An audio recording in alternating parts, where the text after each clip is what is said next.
Act 3, Scene 1. Duke Frederick's castle. Enter Duke Frederick, lords, and Oliver. Not see him since? Sir, that cannot be. But were I not the better part made mercy, I should not seek an absent argument. Of my revenge, thou present, but look to it. Find out thy brother wheresoever he is. Seek him with candle, bring him dead or living. Within this 12-month, return thou no more, to seek a living in our territory. Thy lands and all things that thou dost call thine, worth seizure, do we seize into our hands, till thou canst quit thee by thy brother's mouth of what we think against thee. That your highness knew my heart in this. I never loved my brother in my life. More villain thou! Well, push him out of doors, and let my officers of such a nature make and extend upon his house and lands. Do this expediently, and turn him going.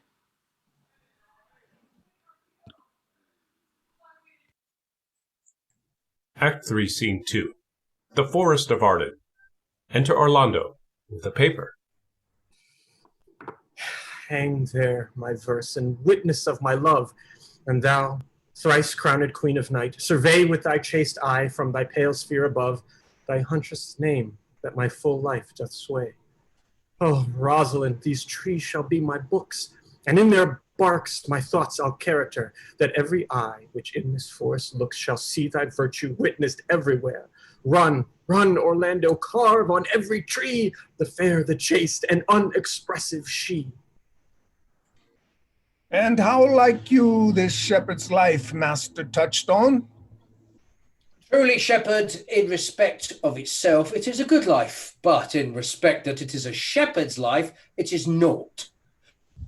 In respect that it is solitary, I like it very well, but in respect that it is private, it is a very vile life. Now, in respect that it is in the fields, it pleaseth me well, but in respect it is not in the court, it is tedious, as it is a spare life, look you, it fits my humour well, but as there is no more plenty in it, it goes much against my stomach. Hast any philosophy in the shepherd? No more, but that I know the more one sickens, the worse at ease he is, and that he that wants money means and content is without three good friends, that the property of rain is to wet and fire to burn, that good pasture makes fat sheep, and that a great cause of the night is lack of the sun, that he that hath learned no whit by nature, nor any complain of good breeding, or comes of a very dull kindred. Such a one is a natural philosopher. Wast ever in court, shepherd? No, truly. Oh, then thou art damned. Nay, I hope. Truly, thou art damned like an ill-roasted egg, all on one side. For not being at court? Your reason? Why? If thou never wast at court, thou never saw'st good manners. If thou never saw'st good manners, then thy manners must be wicked. And wickedness is sin, and sin is damnation. Thou art in a parlous state, shepherd. Not of wit, Touchstone. Those are good manners at the court are as ridiculous in the country as the behavior of the country is most mockable at the court. You told me you salute not at the court, but you kiss your hands. That courtesy would be uncleanly if courtiers were shepherds. Instance, briefly. Come. Instance. Why, we are still handling our ewes, and their fells, you know, are greasy. Why, do not your courtiers' hands sweat? And is not the grease of a mutton as wholesome as the sweat of a man? Shallow, shallow! A better instance. I say, come. Besides, our hands are hard. Your lips will feel them the sooner. Shallow again. A more sounder instance. Come. And they are often tarred over with the surgery of our sheep? And would you have us kiss tar? The courtier's hands are perfumed with civet. Most shallow man! Thou worms meat in respect of a good piece of flesh. Indeed, learn of the wise and perpend. Civet is of a baser birth than tar, the very uncleanly flux of a cat. Mend the instance, shepherd. You have too courtly a wit for me, I'll rest. Wilt thou rest, damned? Oh, God help thee, shallow man. God make incision in thee, thou art raw. Sir, I am a true laborer. I earn that I eat, get that I wear. Oh, no man hate, envy no man's happiness, glad of other men's good, content with my harm. And the greatest of my pride is to see my ewes graze and my lambs suck. There is another simple sin in you, to bring the ewes and the rams together and to offer to get your living by the copulation of cattle, to be a bawd to a bellwether, and to betray a she-lamb of a 12-month to a crooked-pated old cockoldly ram, out of all reasonable match. If thou beest not damned for this, the devil himself will have no shepherds. I cannot see else thou shouldst escape. Here comes young Master Ganymede, my new mistress' brother. From the east to western end, no jewel is like Rosalind. Her worth being mounted on the wind, through all the world bears Rosalind. All the pictures fairest lined are but black to Rosalind. Let no face be kept in mind, but the fair of Rosalind. I'll rhyme you so 8 years together, dinners and suppers and sleeping hours accepted. It is the right but a woman's rank to mark it. Out, fool! Oh, for taste! If a hart do lack a hind, let him seek out Rosalind. If the cat will after find, so be sure will Rosalind. Winter garments must be lined, so must slender Rosalind. They that reap must sheaf and bind, then to cart with Rosalind. Sweetest nut hath sourest rind, such a nut is Rosalind. He that sweetest rose will find, must find love's prick and Rosalind. This is the very false gallop of verses. Why do you infect yourself with them? Oh, pace, you dull fool! I found them on a tree. Truly, the tree yields bad fruit. I'll graft it with you, and then I shall graft it with the meddler. Then it will be the earliest fruit in the country, for you'll be rotten ere you be half ripe. And that's the right virtue of the meddler. You have said, but whether wisely or no, let the forest judge. Peace, here comes my sister reading. Stand aside. Why should this a desert be? For it is unpeopled, no. Tongues all hang on every tree that shall civil sayings show. Some how brief the life of man runs his erring pilgrimage, that the stretching of a span buckles in his sum of age. Some have violated vows twixt the souls of friend and friend, but upon the fairest boughs or at every sentence end. Will I Rosalinda write, teaching all that read to know the quintessence of every spirit heaven would in little show. Therefore heaven nature charged that one body should be filled with all graces wide and large, nature presently distilled. Helen's cheek but not her heart, Cleopatra's majesty, Atalanta's better part, sad Lucretia's modesty, thus Rosalind of many parts by heavenly synod was devised, of many faces, eyes, and hearts, to have the touches dearest prize.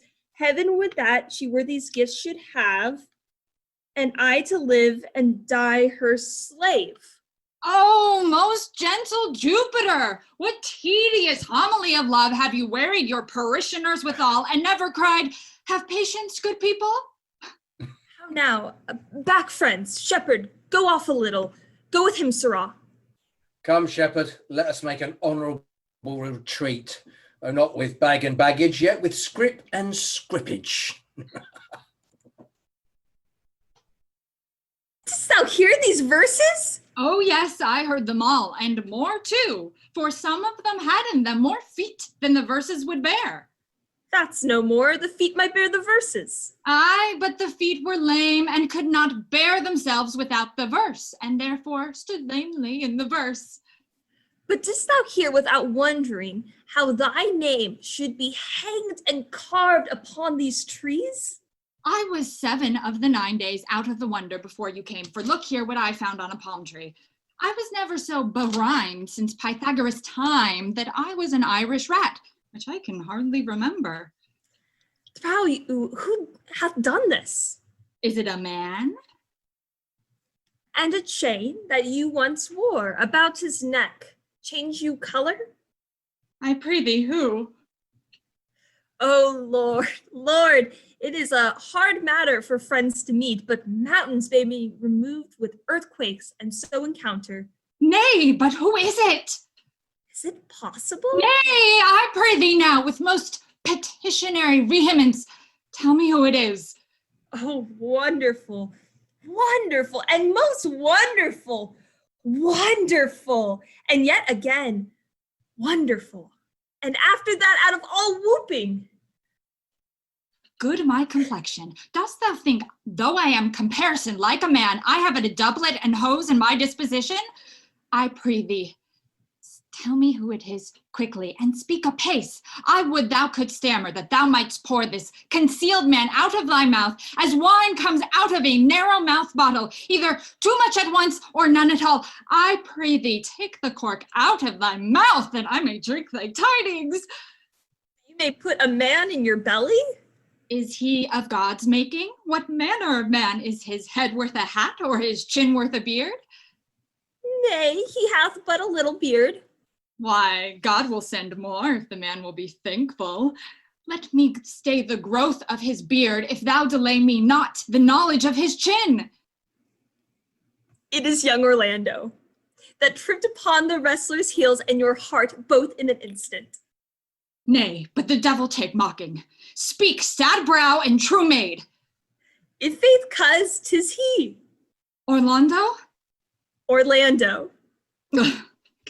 Alas the day, what shall I do with my doublet and hose? What did he when thou sawest him? What said he? How looked he? Wherein went he? What mayst he here? Did he ask for me? Where remains he? How parted he with thee? And when shalt thou see him again? Answer me in one word. You must borrow me Gargantua's mouth first. 'Tis a word too great for any mouth of his age size. To say aye and no to these particulars is more than to answer in a catechism. But doth he know that I am in this forest and in man's apparel? Looks he as freshly as he did the day he wrestled? It is easy to count atomies as to resolve the proposition of a lover, but take a taste of my finding him and relish it with good observation. I found him under a tree like a dropped acorn. It may well be called Jove's tree when it drops forth such fruit. Give me audience, good madam. Proceed. There he lay, stretched along like a wounded knight. Though it be a pity to see such a sight, it well becomes the ground. Cry holla to thy tongue, I prithee, it curvets unseasonably. He was furnished like a hunter. Oh, ominous, he comes to kill my heart. I would sing my song without a burden. Thou brings me out of tune. Do you not know I am a woman? When I think I must speak. Sweet, say on. You bring me out. Soft, comes he not here? 'Tis he. Slink by and note him. I thank you for your company, but good faith, I had as lief have been myself alone. And so had I. But yet, for fashion's sake, I thank you too for your society. God be with you. Let's meet as little as we can. I do desire we may be better strangers. I pray you mar no more trees with writing love songs in their barks. I pray you mar no more of my verses with reading them ill-favoredly. Rosalind's your love's name. Yes, just. I do not like her name. Well, there was no thought of pleasing you when she was christened. What stature is she of? Just as high as my heart. You are full of pretty answers. Have you not been acquainted with goldsmiths' wives and conned them out of rings? Not so. But I answer you right painted cloth, from whence you have studied your questions. You have a nimble wit. I think 'twas made of Atalanta's heels. Will you sit down with me?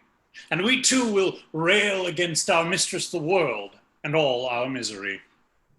I will chide no breather in the world but myself, against whom I know most faults. Well, the worst fault you have is to be in love. 'Tis a fault I will not change for your best virtue. I am weary of you. By my troth, I was seeking for a fool when I found you. He is drowned in the brook. Look but in, and you shall see him. Well, there I shall see but mine own figure. Which I take to be either a fool or a cipher. I'll tarry no longer with you. Farewell, good Signor Love. I am glad of your departure. Adieu, good Monsieur Melancholy. I will speak to him like a saucy lackey, and under that habit play the knave with him. Do you hear, Forester? Very well. What would you? I pray you, what is it o'clock? You should ask me what time of day. There's no clock in the forest. Then there is no true lover in the forest, else sighing every minute and groaning every hour would detect the lazy foot of time as well as a clock. And then why not the swift foot of time? Had not that been as proper? By no means, sir. Time travels in divers paces with divers persons. I'll tell you who time ambles withal, who time trots withal, who time gallops withal, and who he stands still withal. I prithee, who doth he trot withal? Mary, he trots hard with a young maid between the contract of her marriage and the day it is solemnized. If the interim be but a se'nnight, time's pace is so hard that it seems the length of a 7 year. Who ambles time withal? With a priest that lacks Latin and a rich man that hath not the gout.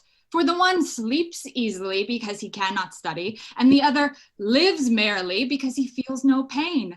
The one lacking the burden of lean and wasteful learning, the other knowing no burden of heavy, tedious penury. These time ambles withal. Who doth he gallop withal? With the thief to the gallows, for though he go as softly as foot can fall, he thinks himself too soon there. Who stays it still withal? With lawyers in the vacation, for they sleep between term and term, and then they perceive not how time moves. Well, you pretty youth. With this shepherdess, my sister, here in the skirts of the forest, like fringe upon a petticoat. Are you native of this place? As the coney that you see dwell where she is kindled. But your accent is something finer than you could purchase in so removed a dwelling. I have been told so of many, but indeed, an old religious uncle of mine taught me to speak, who was in his youth an inland man, one that knew courtship too well, for there he fell in love. I have heard him read many lectures against it, and I thank God I am not a woman to be touched with so many giddy offenses as he hath generally taxed their whole sex withal.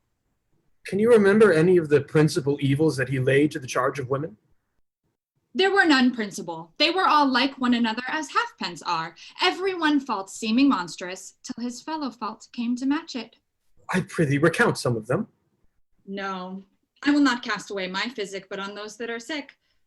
There is a man haunts the forest that abuses our young plants with carving Rosalind on their barks, hags odes upon hawthorns and elegies upon brambles, all forsooth defying the name of Rosalind. If I could meet that fancy monger, I would give him some good counsel, for he seems to have the quotidian of love upon him. I am he that is so love-shaked. I pray you, tell me your remedy. There is none of my uncle's marks upon you. He taught me how to know a man in love, in which cage of rushes I am sure you are not prisoner.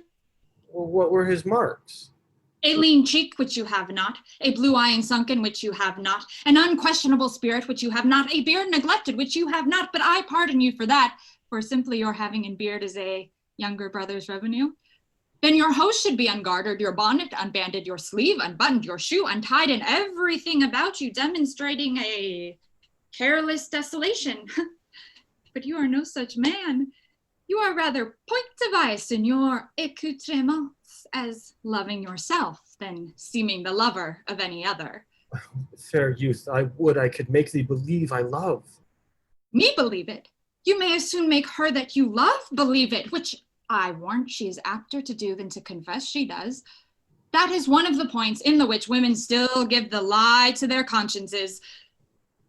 But in good sooth, are you he that hangs these verses on the trees wherein Rosalind is so admired? I swear to the youth, by the white hand of Rosalind, I am that he, that unfortunate he. But are you so much in love as your rhymes speak? Neither rhyme nor reason can express how much. Love is merely a madness, and I tell you deserves as well a dark house and a whip as madmen do. And the only reason why they are not so punished and cured is that the lunacy is so ordinary the whippers are in love too. Yet I profess curing it by counsel. Did you ever cure any so? Yes, one, and in this manner.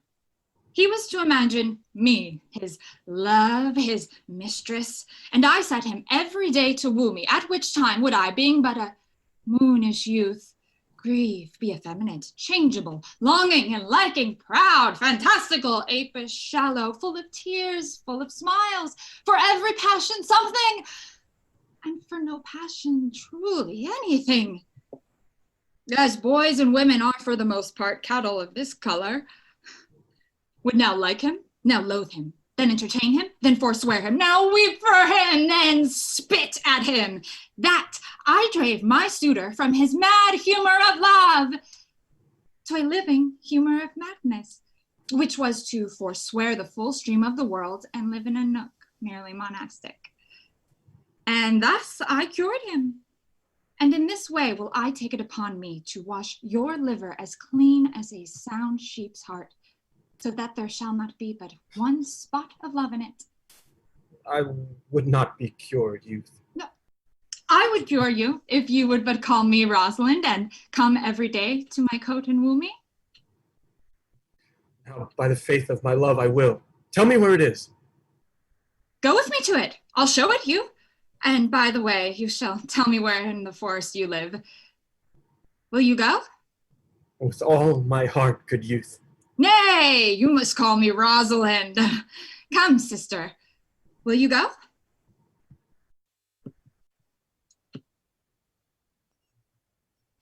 Act 3, Scene 3. Another part of the forest. Enter Touchstone and Audrey, followed by Jaques. Come apace, good Audrey. I will fetch up your goats, Audrey. And how, Audrey? Am I the man yet? Doth my simple feature content you? Your features? Lord warrant us, what features? I am here with thee and thy goats, as the most capricious poet honest Ovid was among the Goths. Oh, knowledge ill inhabited, worse than Jove in a thatched house. When a man's verses cannot be understood, nor a man's good wit seconded with the forward child understanding, it strikes a man more dead than a great reckoning in a little room. Truly, I would the gods had made thee poetical.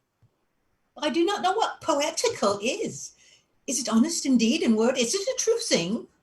No, truly, for the truest poetry is the most feigning, and lovers are given to poetry. And what they swear in poetry may be said as lovers they do feign. Do you wish then that the gods had made me poetical? I do, truly, for thou swearest to me thou art honest. Now, if thou wert a poet, I might have some hope that thou didst feign. Would you not have me honest? No, truly, unless thou wert hard favoured. For honesty coupled to beauty is to have honey a sauce to sugar. A material fool. Well, I am not fair, therefore I pray the gods make me honest. Truly, and to cast away honesty upon a foul slut were to put good meat into an unclean dish. Well, I am not a slut, though I thank the gods I am foul. Well, praise be the gods for thy foulness. Sluttishness may come hereafter. But Be it as it may be, I will marry thee, and to that end I have been with Sir Oliver Martex, the vicar of the next village, who have promised to meet me in this place of the forest and to couple us. I would fain see this meeting. Well, the gods give us joy. Amen. A man may, if he were of a fearful heart, stagger in this attempt. For here we have no temple but the wood, no assembly but horned beasts. But what though? Courage! As horns are odious, they are necessary. It is said, many a man knows no end of his goods, right? Many a man has good horns and knows no end of them. Well, that is the dowry of his wife. 'Tis none of his own getting. Horns? Even so. Poor men alone? No, no. The noblest deer hath them as huge as the rascal.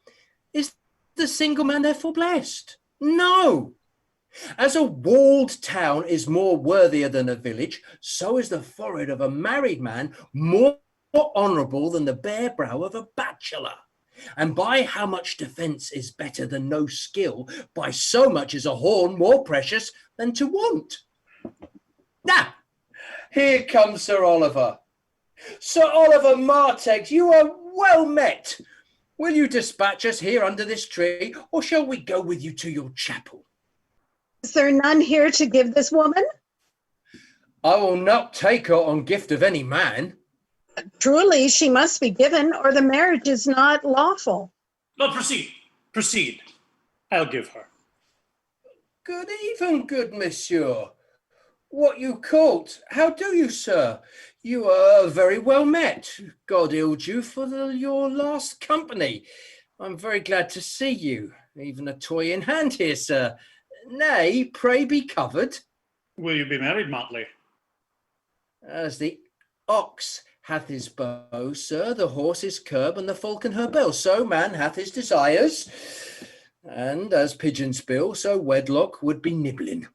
And will you, being a man of your breeding, be married under a bush like a beggar? Get you to church and have a good priest that can tell you what marriage is. This fellow will but join you together as they join wainscot. Then one of you will prove a shrunk panel and, like green timber, warp.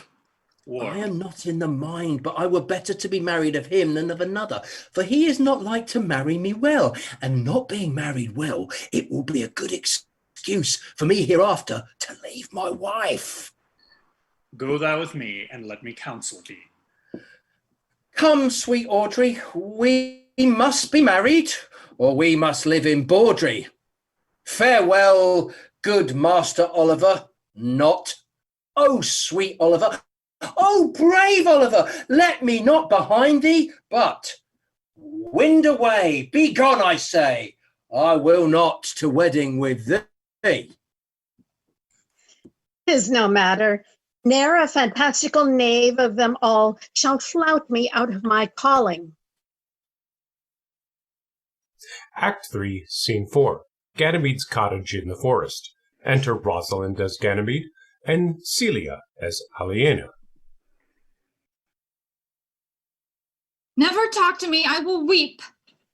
Do, I prithee, but yet have the grace to consider that tears do not become a man. But have I not cause to weep?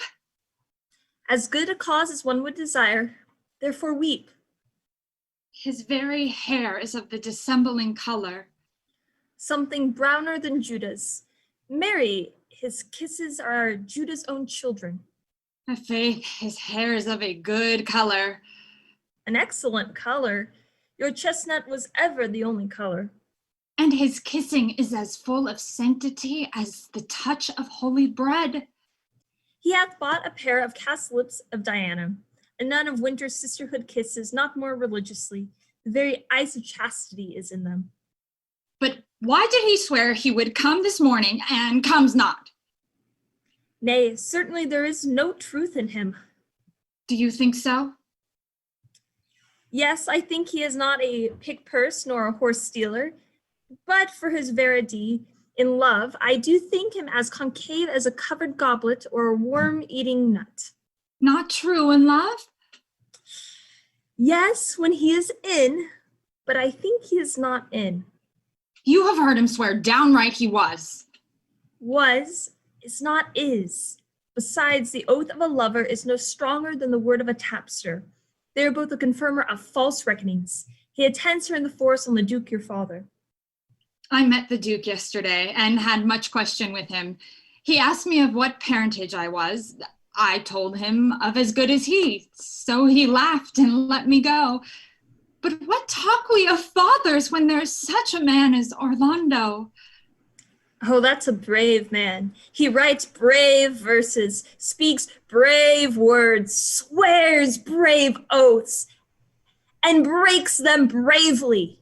Quite traverse, athwart the heart of his lover, as a puny tilter that spurs his horse, but on one side breaks his staff like a noble goose. But all's brave that youth mounts and fully guides. Who comes here?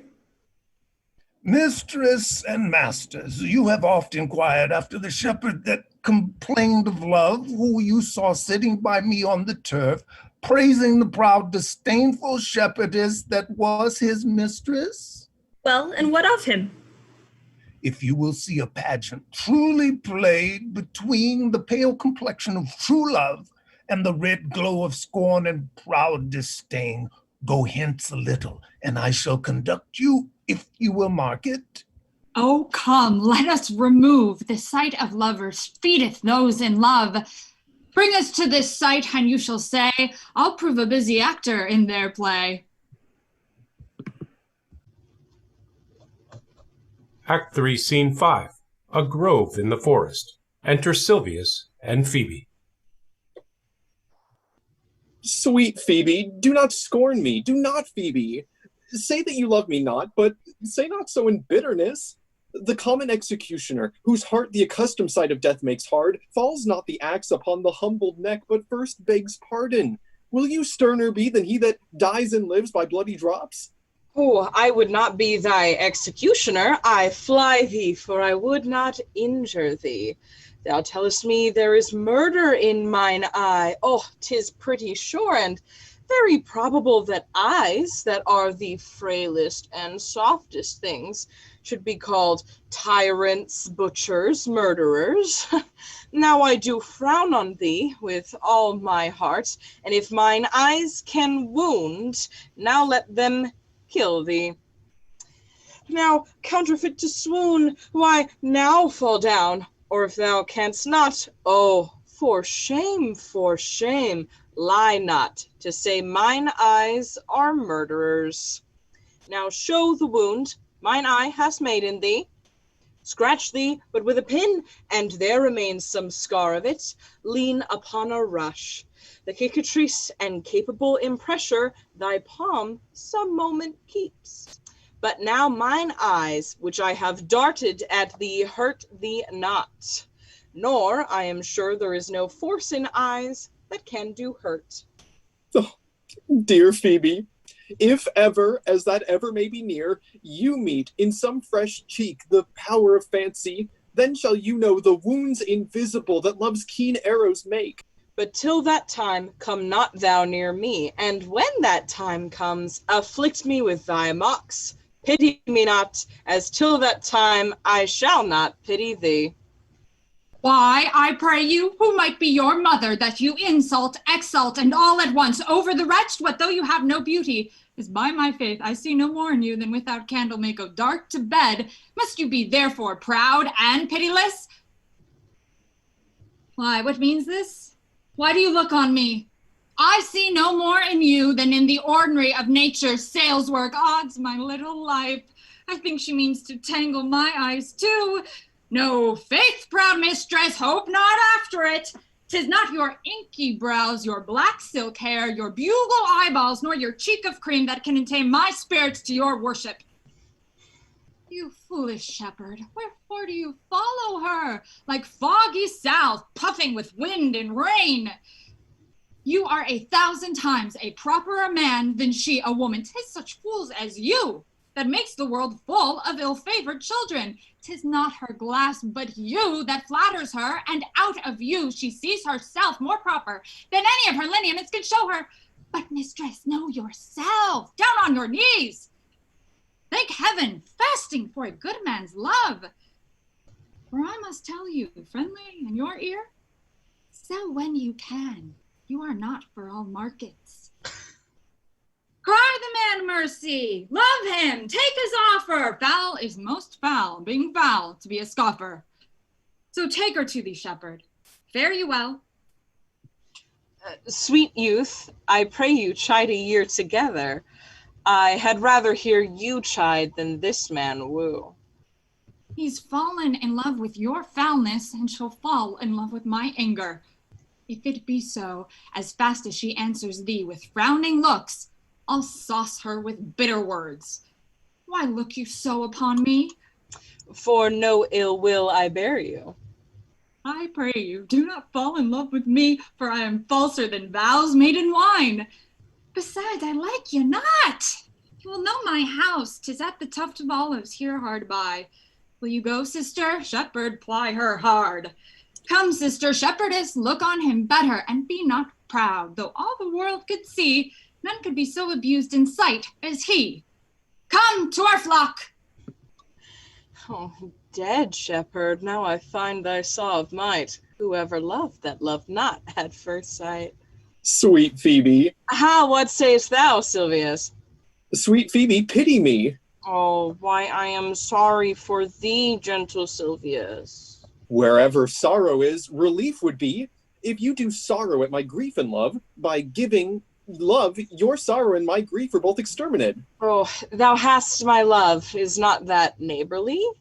I would have you. Why, that were covetousness. Silvius, the time was that I hated thee, and yet it is not that I bear thee love, but since thou canst talk of love so well, thy company, which erst was irksome to me, I will endure, and I'll employ thee too. But do not look for further recompense than thine own gladness that thou art employed. So holy and so perfect is my love, and I in such a poverty of grace, that I shall think it a most plenteous crop to glean the broken years after the man that the main harvest reaps. Loose now, and then a scattered smile, and that I'll live upon. Knowest thou the youth that spoke to me erewhile? Not very well, but I have met him oft, and he hath bought the cottage and the bounds that the old carlet once was master of. Think not that I love him, though I ask for him. 'Tis but a peevish boy, yet he talks well. But what care I for words? Yet words do well when he that speaks them pleases those that hear.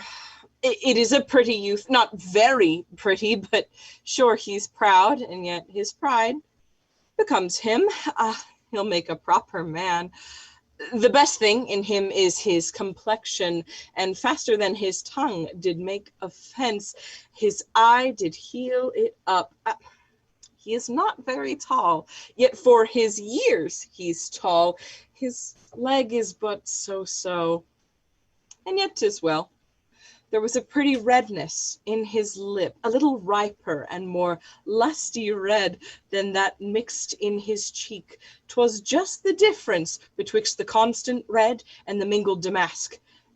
There be some women, Silvius, had they marked him in parcels as I did, would have gone near to fall in love with him, but for my part, I love him not, nor hate him not, and yet I have more cause to hate him than to love him. For what had he to do to chide at me? He said mine eyes were black and my hair black, and now I am remembered, scorned at me? I marvel why I answered not again. But that's all one. Admittance is no quittance. I'll write to him a very taunting letter, and thou shalt bear it. Wilt thou, Silvius? Phoebe, with all my heart. I'll write it straight. The matter's in my head and in my heart. I will be bitter with him and passing short. Go with me, Silvius.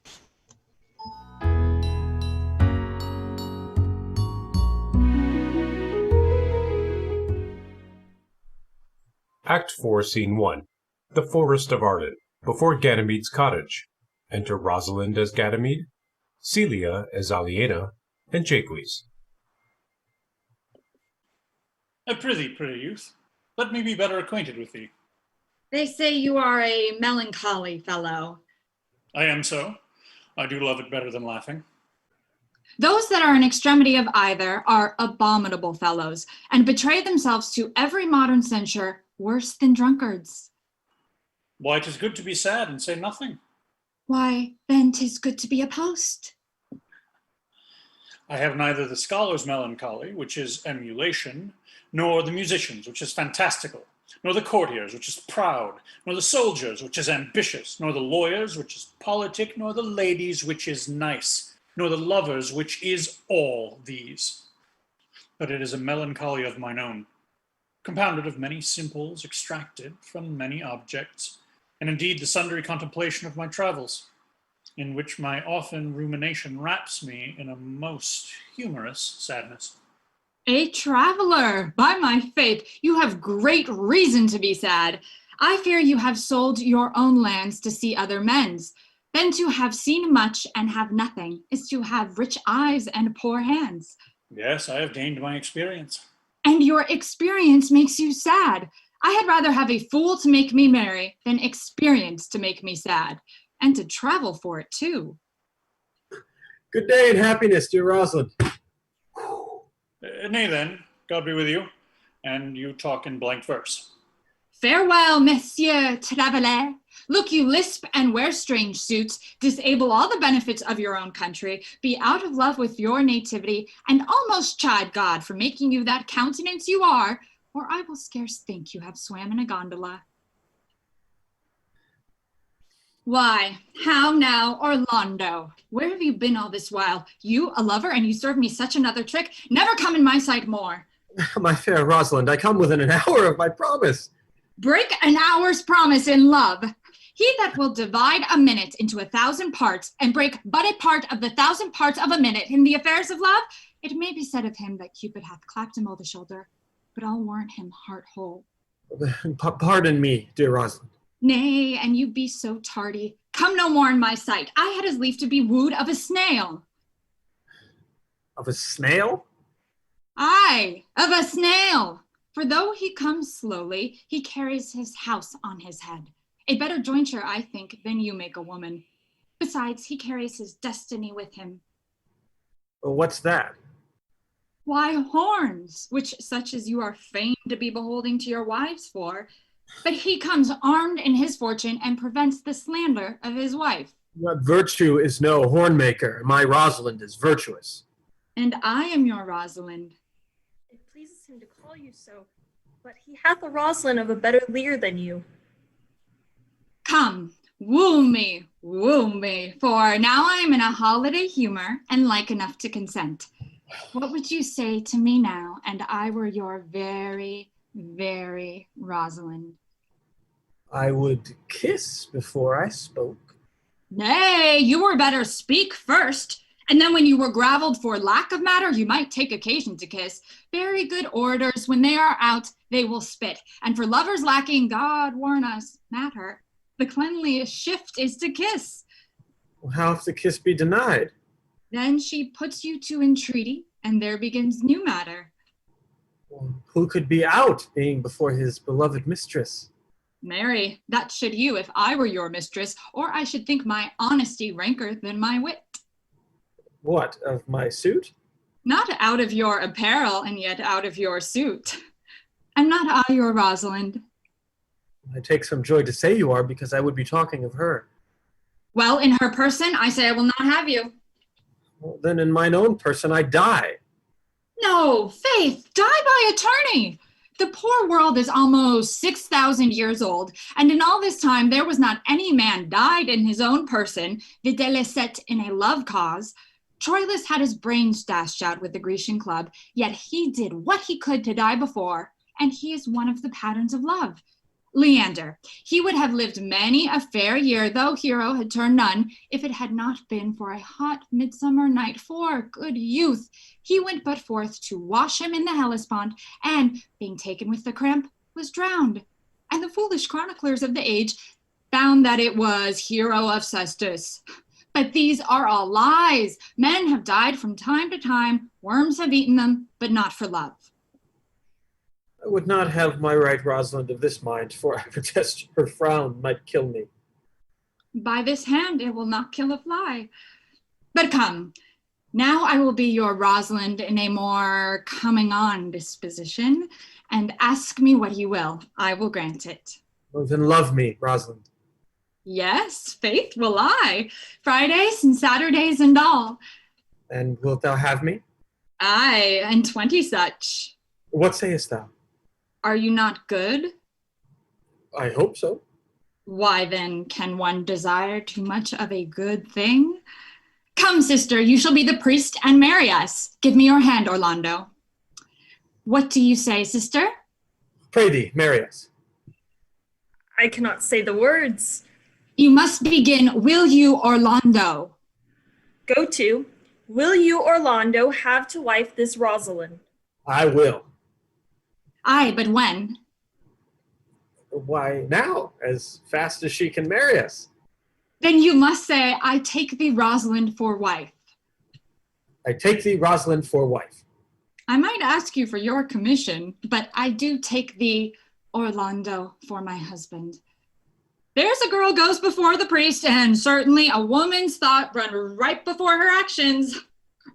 So do all thoughts. They're winged. Now, tell me how long you would have her after you have possessed her. Forever and a day. Say a day without the ever. No, no, Orlando. Men are April when they woo, December when they wed. Maids are May when they are maids, but the sky changes when they are wives. I will be more jealous of thee than a Barbary cock pigeon over his hen. More clamorous than a parrot against rain, more newfangled than an ape, more giddy in my desires than a monkey. I will weep for nothing, like Diana in the fountain, and I will do that when thou art disposed to be merry. I will laugh like a hyena, and that when thou art inclined to sleep. But will my Rosalind do so? By my life, she will do as I do. Oh, but she is wise. Or else she could not have the wit to do this. The wiser the way, warder. Make the doors upon a woman's wit, 'twill out at the casement. Shut that, 'twill out at the keyhole. Stop that, 'twill fly with the smoke out at the chimney. A man that had a wife with such a wit, he might say, wit, whither wilt? Nay, you might keep that check for it till you met your wife's wit, going to your neighbor's bed. And what wit could wit have to excuse that? Marry, to say she came to seek you there. You shall never take her without her answer, unless you take her without her tongue. Oh, ho, ho. That woman that cannot make her fault her husband's occasion, let her never nurse her child herself, for she will breed it like a fool. For these 2 hours, Rosalind, I will leave thee. Alas, dear love, I cannot lack thee 2 hours. Well, I must attend the Duke at dinner. By 2 o'clock, I will be with thee again. Aye, go your ways, go your ways. I knew what you would prove. My friends told me as much, and I thought no less. That flattering tongue of yours won me. 'Tis but one cast away, and so come death. 2 o'clock is your hour? Aye, sweet Rosalind.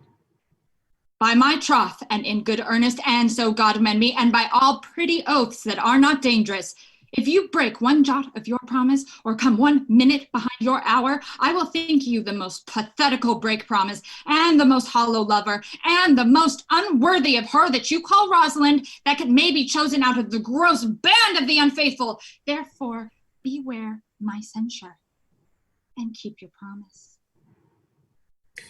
With no less religion than if thou wert indeed my Rosalind. So, adieu.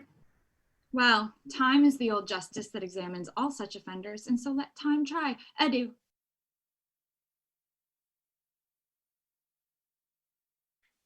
You have simply misused our sex in your love prate. We must have your doublet and hose plucked over your head and show the world what the bird hath done to her own nest. Oh, coz, my pretty little coz, that thou didst know how many fathom deep I am in love, but it cannot be sounded. My affection hath an unknown bottom, like the Bay of Portugal. or rather bottomless, that as fast as affection in runs out.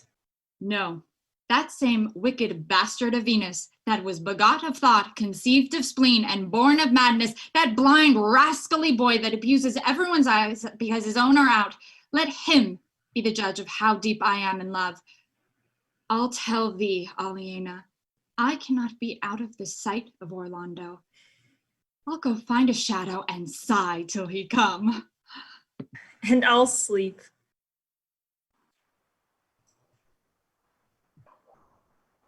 Act 4, Scene 2. Another part of the forest.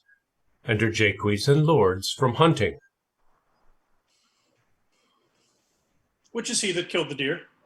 Sir, 'twas I. Let's present him to the Duke like a Roman conqueror, and it would do well to set the deer's horns upon his head for a branch of victory. Have you no song, Forester, for this purpose? Yes, sir. Sing it.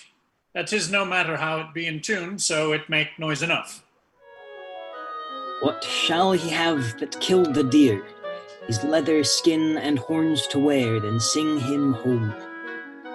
Take thou no scorn to wear the horn, it was a crest ere thou wast born. Thy father's father wore it, and thy father bore it. The horn, the lusty horn, is not a thing to laugh to scorn.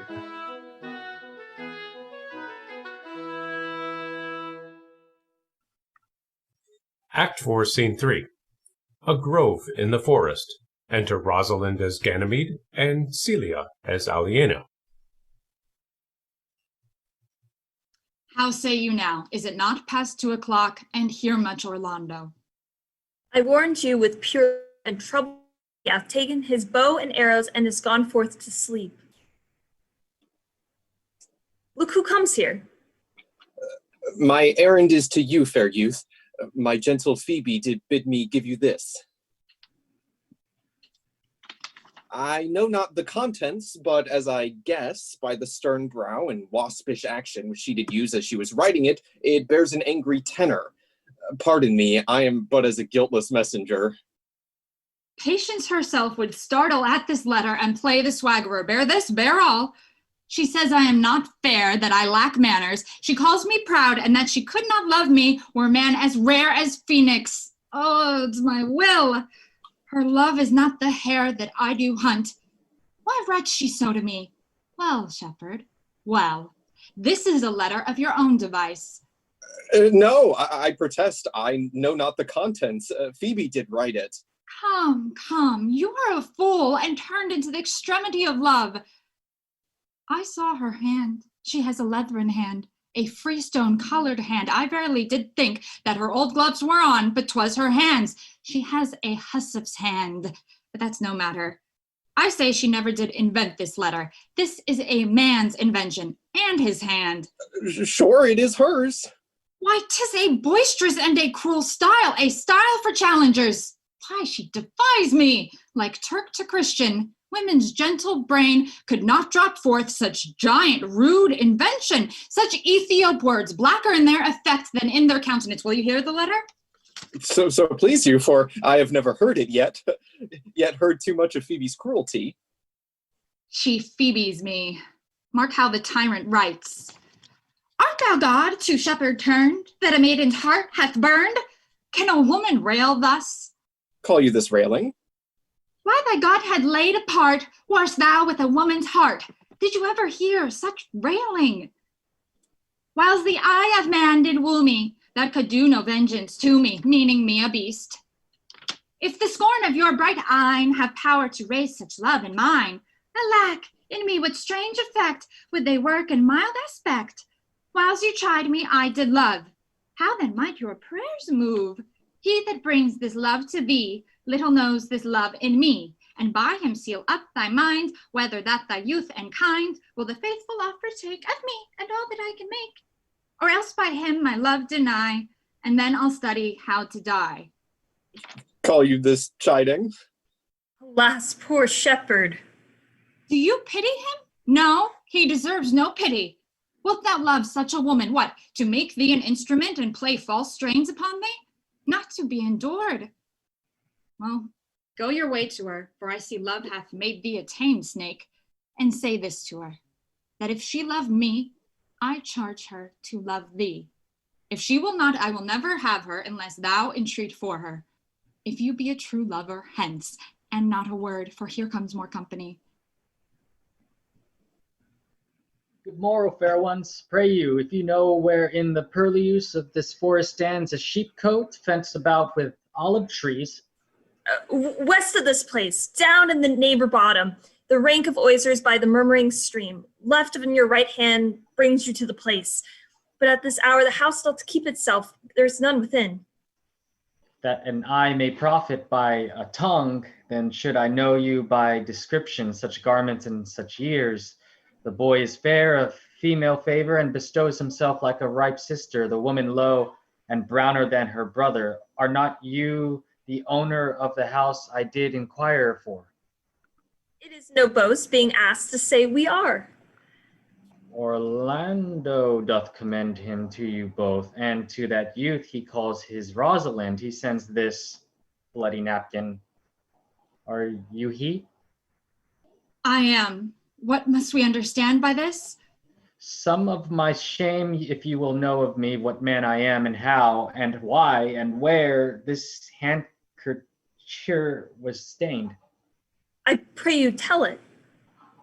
When last the young Orlando parted from you, he left a promise to return again within an hour, and pacing through the forest, chewing the food of sweet and bitter fancy, lo, what befell? He threw his eye aside, and mark what object did present itself, under an old oak whose boughs were mossed with age, and high top bold with dry antiquity.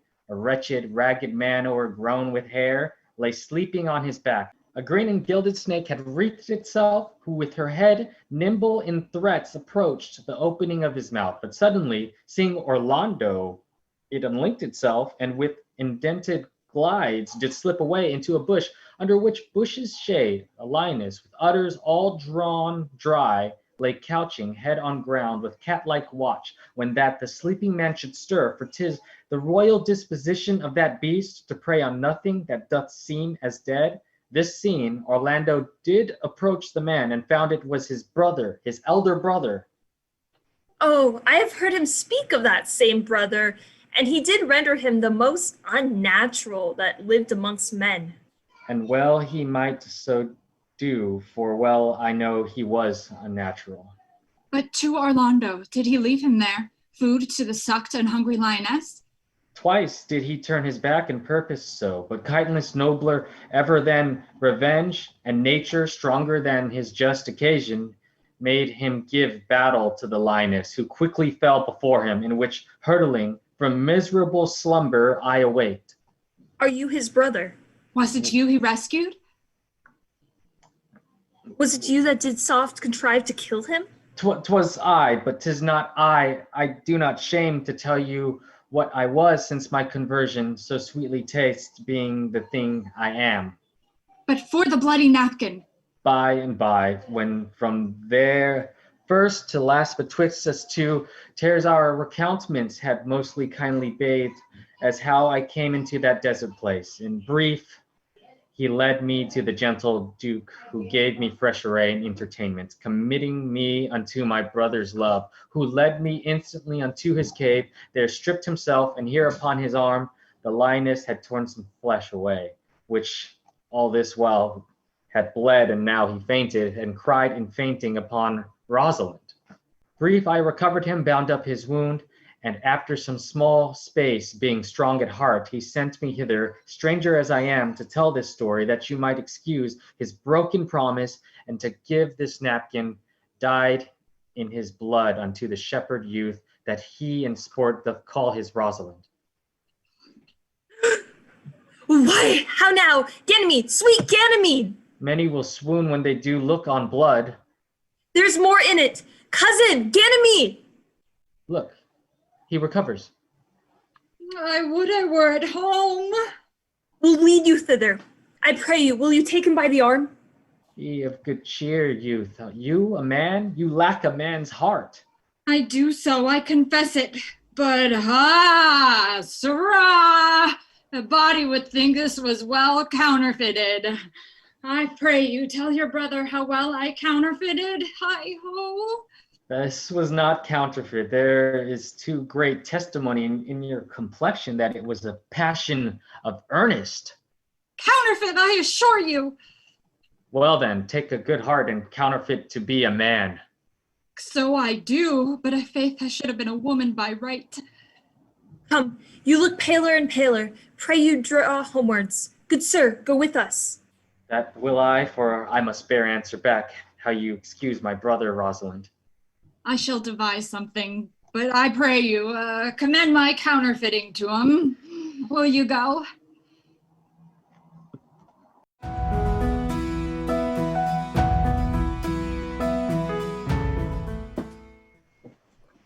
Act 5, Scene 1. The Forest of Arden. Enter Touchstone and Audrey. We shall find a time, Audrey. Patience, gentle Audrey. Faye, the priest was good enough for all the old gentleman's saying. A most wicked Sir Oliver, Audrey, a most vile Martex. But, Audrey, there is a youth here in the forest lays claim to you. I know who 'tis. He had no interest in me in the world. Here comes the man you mean. It is meat and drink to me to see a clown. By my troth, we have good wits, have much to answer for. We shall be flouting. We cannot hold. Good evening, Audrey. Got a good evening, William. And good evening to you, sir. Good evening, gentle friend. Cover thy head, cover thy head. Nay, prithee be covered. How old are you, friend? 25, sir. Oh, a ripe age. Is thy name William? William, sir. A fair name. Was born in the forest here? Aye, sir, I thank God. Thank God. A good answer. Art rich? Faith, sir, so-so. So-so is good, very good, very excellent good. And yet it is not. It is not but so-so. Art thou wise? Aye, sir, I have a pretty wit. Why, thou say'st well. I do now remember a saying, the fool doth think he is wise, but the wise man knows himself to be a fool. The heathen philosopher, when he had a desire to eat a grape, would open his lips when he put it into his mouth, meaning thereby that grapes were made to eat and lips to open. You do love this, mate? I do, sir. Give me your hand. Art thou learned? No, sir. Then learn this of me. To have is to have, for it is a figure in rhetoric that drink being poured out of a cup into a glass, by filling the one doth empty the other. For all your writers do consent that ipse is he. Now, you are not ipse, for I am he.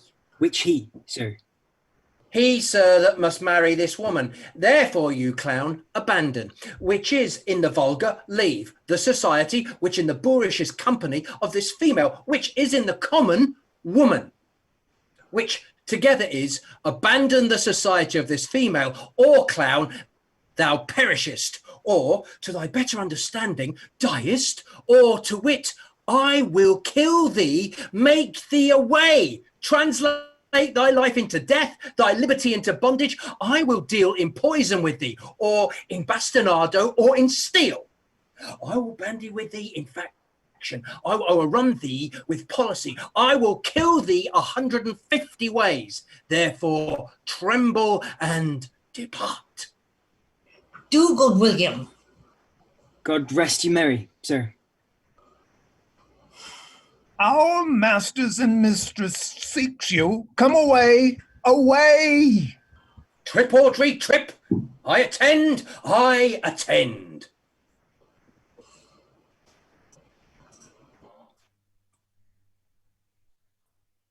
Act 5, Scene 2. Another part of the forest. Enter Orlando with his arm in a sling, and Oliver. Is it possible that on so little acquaintance you should like her? That but seeing you should love her, and loving woo, and wooing she should grant, and will you persever to enjoy her? Neither call the giddiness of it in question, the poverty of her, the small acquaintance, my sudden wooing, nor her sudden consenting, but say with me, I love Aliana.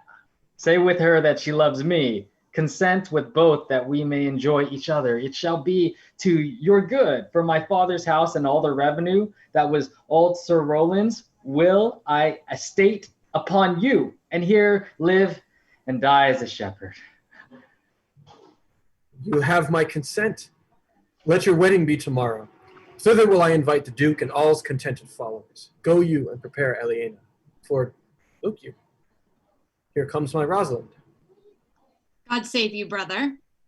And you, fair sister. Oh, my dear Orlando, how it grieves me to see thee wear thy heart in a scarf. It is my arm. I thought thy heart had been wounded with the claws of a lion. Wounded it is, but with the eyes of a lady. Did your brother tell you how I counterfeited to swoon when he showed me your handkerchief? Aye, and greater wonders than that. Oh, I know where you are. Nay, 'tis true. There was never anything so sudden but the fight of two rams, and Caesar's thrasonical brag of, I came, saw, and overcame. For your brother and my sister no sooner met but they looked. No sooner looked but they loved. No sooner loved but they sighed. No sooner sighed but they asked one another the reason. No sooner knew the reason but they sought the remedy. And in these degrees have they made a pair of stairs to marriage, which they will climb incontinent or else be incontinent before marriage. They are in the very wrath of love, and they will together. Clubs cannot part them. They shall be married tomorrow, and I will bid the Duke to the nuptial. But, oh, how bitter a thing it is to look into happiness through another man's eyes. By so much the more shall I tomorrow be at the height of heart heaviness, by how much I shall think my brother happy in having what he wishes for. Why, then tomorrow I cannot serve your turn for Rosalind. I can live no longer by thinking. I will weary you then no longer with idle talking. Know of me then, for now I speak to some purpose, that I know you are a gentleman of good conceit. I speak not this that you should bear a good opinion of my knowledge, insomuch I say I know you are. Neither do I labor for a greater esteem than may in some little measure draw a belief from you to do yourself good, and not to grace me. Believe then, if you please, that I can do strange things. I have, since I was 3-year-old, conversed with the magician, most profound in his art, and yet not damnable. If you do love Rosalind so near the heart as your gesture cries it out, when your brother marries Aliena, shall you marry her? I know into what straits of fortune she is driven, and it is not impossible to me, if it appear not inconvenient to you, to set her before your eyes tomorrow, human as she is, and without any danger. Speakst thou in sober meanings? By my life I do, which I tender dearly, though I say I am a magician. Therefore put you in your best array, bid your friends, for if you will be married tomorrow, you shall, and to Rosalind, if you will. Ah, look, here comes a lover of mine and a lover of hers. Youth, you have done me much ungentleness to show the letter that I writ to you. I care not if I have. It is my study to seem despiteful and ungentle to you. You are there followed by a faithful shepherd. Look upon him, love him, he worships you. Good shepherd, tell this youth what 'tis to love. It is to be made of sighs and tears, and so am I for Phoebe. And I for Ganymede. And I for Rosalind. And I for no woman. It is to be all made of faith and service, and so am I for Phoebe. And I for Ganymede. And I for Rosalind. And I for no woman. It is to be all made of fantasy, all made of passion and all made of wishes, all adoration, duty, and observance, all humbleness, all patience and impatience, all purity, all trial, all observance. And so am I for Phoebe. And so am I for Ganymede. And so am I for Rosalind. And so am I for no woman. If this be so, why blame you me to love you? If this be so, why blame you me to love you? If this be so, why blame you me to love you? Why do you speak too? Why blame you me to love you? To her that is not here, nor doth not hear. Pray you, no more of this. 'Tis like the howling of Irish wolves against the moon. I will help you if I can. I would love you if I could.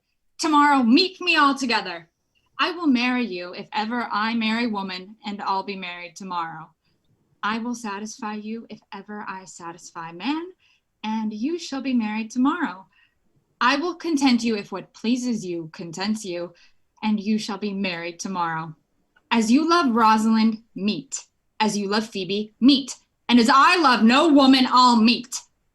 So fare you well, I have left commands. I'll not fail if I live. Nor I. Nor I.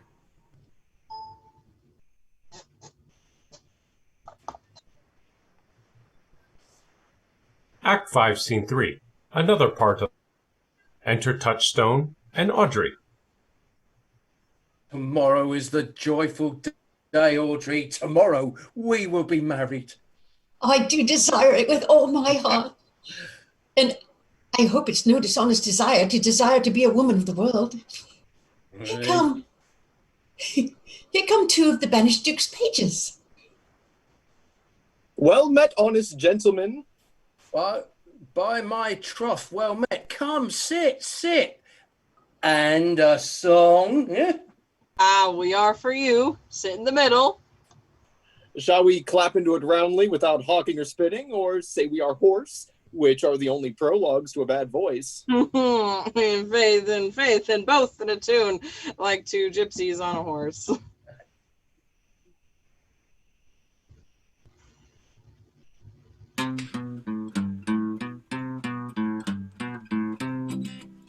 It was a lover and his lass, with a hey and a ho, a hey nonny no, that a cornfield did pass. In springtime, the only pretty ring time, when birds did sing, hey ding a ding ding, sweet lovers love the spring, sweet lovers love the spring.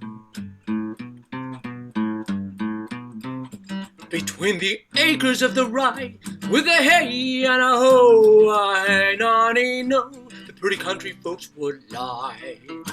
And springtime, the only pretty ring time, when birds do sing, hey ding a ding ding, sweet lovers love the spring, sweet lovers love the spring.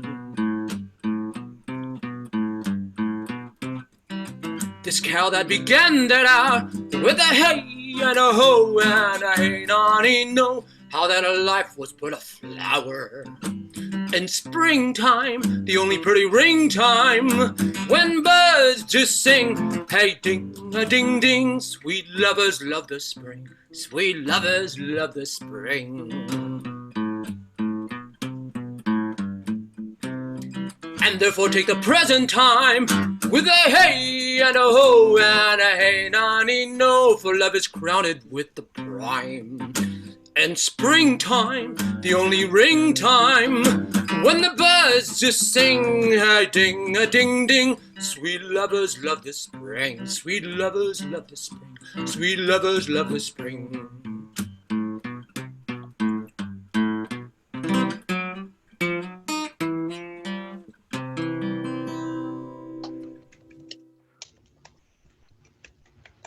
Truly, young gentlemen, though there were no great matter in the ditty, yet the note was very untunable.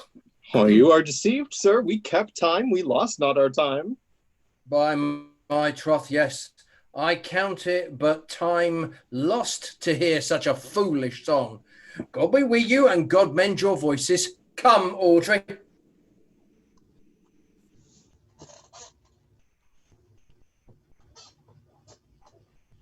Act 5, Scene 4. Duke Senior's camp in the forest. Enter Duke Senior, Amiens, Jaques, Orlando, Oliver, and Celia as Aliena. Dost thou believe, Orlando, that the boy can do all this that he hath promised? Sometimes do believe, and sometimes do not. As those that fear they hope, and know they fear. Patience once more whilst our compact is urged. You say if I bring in your Rosalind, you will bestow her on Orlando here? That would I, had I had kingdoms to give with her. And you say you will have her when I bring her? That would I, were I of all kingdoms king. You say you'll marry me if I be willing. That will I, should I die the hour after. But if you do refuse to marry me, you'll give yourself to this most faithful shepherd. So is the bargain. You say that you'll have Phoebe if she will? Though to have her and death were both one thing. I have promised to make all this matter even. Keep you your word, O Duke, to give your daughter. You yours, Orlando, to receive his daughter. Keep you your word, Phoebe, that you'll marry me, or else refusing me to wed this shepherd. Keep your word, Silvius, that you'll marry her if she refuse me, and from hence I go, to make these doubts all even. I do remember in this shepherd boy some lovely touches of my daughter's favor. My lord, the first time that I ever saw him, methought he was a brother to your daughter. But, my good lord, this boy is forest-born, and hath been tutored in the rudiments of many desperate studies by his uncle, whom he reports to be a great magician, obscured in the circle of this forest. There is sure another flood toward, and these couples are coming to the ark. Here comes a pair of very strange beasts, which in all tongues are called fools. Salutation and greeting to you all. Good my lord, bid him welcome. This is the motley-minded gentleman that I have so often met in the forest. He hath been a courtier, he swears. If any man doubt that, let him put me to my purgation. I have trod a measure, I have flattered a lady, I have been politic with my friend, smooth with mine enemy. I have done 3 tailors, I have had 4 quarrels, and like to have fought one. And how was that, Tanner? Faith, we met and found the quarrel was upon the 7th cause. How 7th cause? Good my lord, like this fellow. I like him very well. Good ilge, you sir. I desire you of the like. I press in here, sir, amongst the rest of the country copulatives, to swear and to forswear according as marriage binds and blood breaks. A poor virgin, sir, an ill-favoured thing, but, sir, but mine own. A poor humour of mine, sir, to take that no man else will. Rich honesty dwells like a miser, sir, in a poor house, as your pearl in your foul oyster. By my faith, he is very swift and sententious. According to the fool's bolt, sir, and such dulcet diseases. But for the 7th cause, how did you find the quarrel on the 7th cause? Upon a lie 7 times removed. Bear your body more seeming, Audrey. As thus, sir. I did dislike the cut of a certain courtier's beard. He sent me word, if I said his beard was not cut well, he was in mind it was. This is called the retort courteous. If I sent him word again it was not well cut, he would send me word he cut it to please himself. This is called the quip modest. If again it was not well cut, he disabled my judgment. This is called the reply churlish. If again it was not well cut, he would answer, I spake not true. This is called the reproof valiant. If again it was not well cut, he would say, I lie. This is called the counter-check quarrelsome. And so to the lie circumstantial and the lie direct. And how oft did you say his beard was not well cut? I durst go no further than the lie circumstantial, nor he durst not give me the lie direct, and so we measured swords and parted. Can you nominate in order now the degrees of the lie? No, sir, we quarrel in print by the book, as you have books for good manners. I will name you the degrees. The first, the retort courteous. The second, the quip modest. The third, the reply churlish. The fourth, the reproof valiant. The fifth, the counter-check quarrelsome. The 6th, the lie with circumstance. The 7th, the lie direct. All these you may avoid, but the lie direct. And you may avoid that too with an if. I knew when 7 justices could not take up a quarrel, but when the parties were met themselves, one of them thought but of an if as, if you said so, then I said so. And they shook hands and swore brothers. Your if is your only peacemaker. Much virtue in if. Is not this a rare fellow, my lord? He is as good as anything, and yet a fool. He uses his folly like a stalking horse, and under the presentation of that, he shoots his wit. Then is there mirth in heaven, when earthly things made even atone together. Good Duke, receive thy daughter. Hymen from heaven brought her, yea, brought her hither, that thou mightst join her hand with his, whose heart within his bosom is. To you I give myself, for I am yours. To you I give myself, for I am yours. If there be truth in sight, you are my daughter. If there be truth in sight, you are my Rosalind. If sight and shape be true, why then, my love, adieu. I'll have no father if you be not he. I'll have no husband if you be not he. Nor ne'er wed woman if you be not she. Peace, ho! I bar confusion.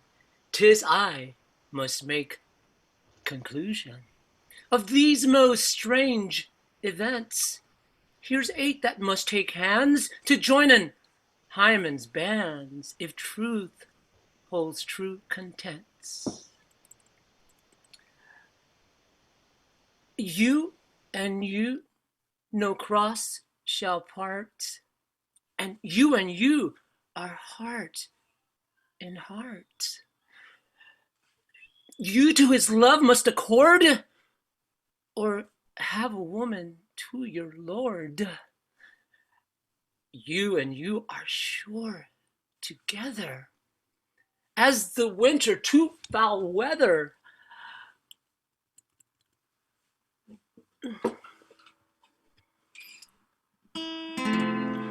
Whiles a wedlock hymn we sing, feed yourselves with questioning, that reason wonder may diminish. How thus we met, and these things finish. Wedding is great, Juno's crown. Oh, blessed bond of board and bed. 'Tis Hymen's people, every town. High wedlock then be honored. Honor, high honor, and renown to Hymen, God of every town. Grande es el matrimonio, el corazón de Juno. La gente de Hymen en cada pueblo honra a mí. Honran alto el Hymen Dios de los pueblos. Wedding is great, Juno's crown. Oh, blessed bond of board and bed. 'Tis Hymen's people, every town. High wedlocked and be honored. Honor, high honor, and renown to Hymen, God of every town.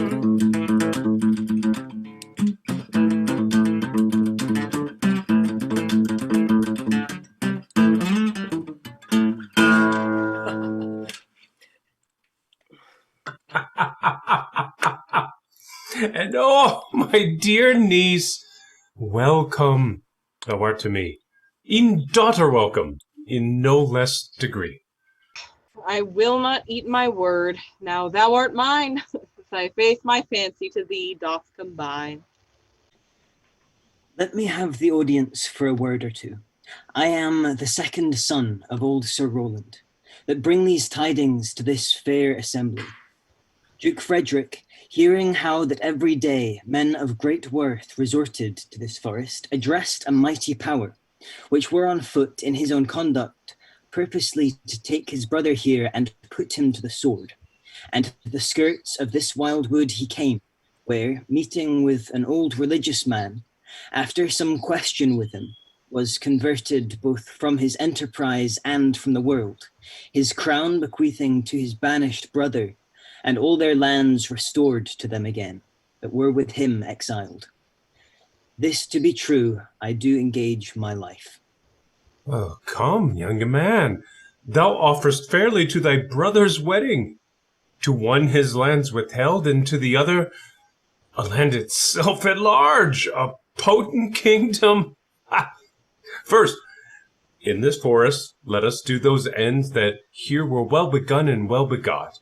And after, every of this happy number that have endured shrewd days and nights with us shall share the good of our returned fortune according to the measures of their states. Meantime, forget this new-fallen dignity and fall into our rustic revelry, play, music, and you brides and bridegrooms all, with measure heaped in joy, to the measure's fall. Sir, by your patience. If I heard you rightly, the Duke hath put on a religious life and thrown into neglect the pompous court. He hath. To him will I. Out of these convertites there is much matter to be heard and learned. You to your former honor I bequeath. Your patience and your virtue well deserves it. You to a love that your true faith doth merit. You to your land and love and great allies. You to a long and well-deserved bed. And you to wrangling, for thy loving voyage is but for 2 months victualled. So, to your pleasures. I am for other than for dancing measures. Stay, Jaques, stay. See no pastime I. What would you have? I'll stay to know at your abandoned cave. Well, proceed. Proceed. We will begin these rites as we do trust they'll end, in true delights.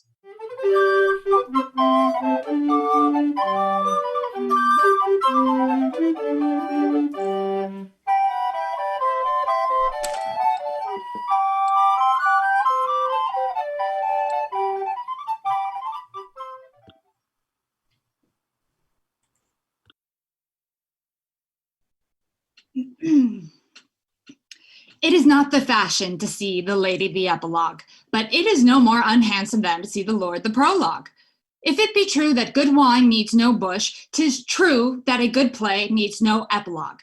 Yet to good wine they do use good bushes, and good plays prove the better by the help of good epilogues. What a case am I in then, that am neither a good epilogue nor cannot insinuate with you on the behalf of a good play? I'm not furnished like a beggar, therefore to beg will not become me. My way is to conjure you, and I'll begin with the women. I charge you, O women, for the love you bear to men, to like as much of this play as please you. And I charge you, O men, for the love you bear to women, which I perceive by your simpering, none of you hates them, that between you and the women the play may please. If I were a woman, I would kiss as many of you as had beards that pleased me, complexions that liked me, and breaths that I defied not. And I am sure as many as have good beards, or good faces, or sweet breaths will, for my kind offer, when I make curtsy, bid me farewell.